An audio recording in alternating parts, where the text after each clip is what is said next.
ખેલ મહાકુંભ 2025ની રાજ્યકક્ષાની સ્વિમિંગ સ્પર્ધા હિંમતનગર ખાતે યોજાઈ હતી, જેમાં ગુજરાતના તમામ જિલ્લાઓમાંની 99 જેટલી ટીમોના 250થી વધારે સ્પર્ધકો પોતાનું કૌશલ્ય દર્શાવ્યું હતું. અંડર 11, 14 અને 17 વયની બહેનો માટે યોજાયેલી આ રાજ્યકક્ષાની સ્પર્ધામાં વહેલી સવારથી જ સ્પર્ધા શરૂ થઈ ગઈ હતી. આ સ્પર્ધાથી સ્પર્ધકો સહિત સ્થાનિકોમાં વ્યાપક ખુશી ફેલાઈ ગઈ હતી.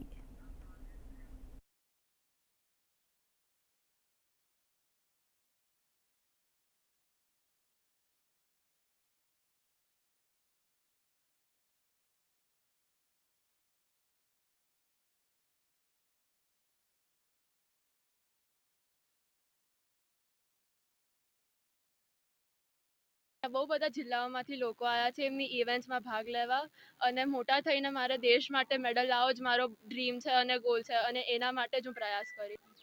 અને કોમનવેલ્થ ગેમની જે જાહેરાત કરેલી છે અને 30માં તો કોમનવેલ્થ ગેમ એલોટ પણ કરી દીધી છે. એની તૈયારી રૂપે અત્યારે ગુજરાતમાં તૈયારી શરૂ થઈ ગઈ છે અને ગુજરાતના ખેલાડીઓ એમાં જો કોમનવેલ્થમાં ભાગ લે તો મારા માટે એક આનંદની વાત છે અને ગુજરાત ગવર્મેન્ટ માટે આનંદની વાત છે. અને અમારો પ્રયત્ન એ જ છે કે આપણા ખેલાડીઓ જે કોમનવેલ્થ અને ઓલિમ્પિકમાં ગુજરાતનું રિપ્રેઝન્ટ ઇન્ડિયામાં કરે.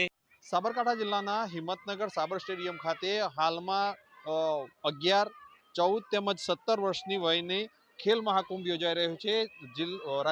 રાજ્યકક્ષાની યોજાઈ રહેલી આ સ્વિમિંગ સ્પર્ધામાં કુલ 99 જેટલી ટીમો ભાગ લઈ રહી છે. 11 વર્ષ, 14 વર્ષ તેમજ 17 વર્ષની બહેનોની આ ટીમ ચાલી રહી છે, સ્પર્ધા ચાલી રહી છે. ખાસ કરીને વાત કરવામાં આવે તો 99 જેટલી ટીમો આજ સાંજ સુધી જે પ્રકારે સમગ્ર સ્પર્ધા યોજાશે. સ્પર્ધા યોજાયા બાદ તમામના રાજ્ય કક્ષાએ મેડલ પણ નક્કી થશે.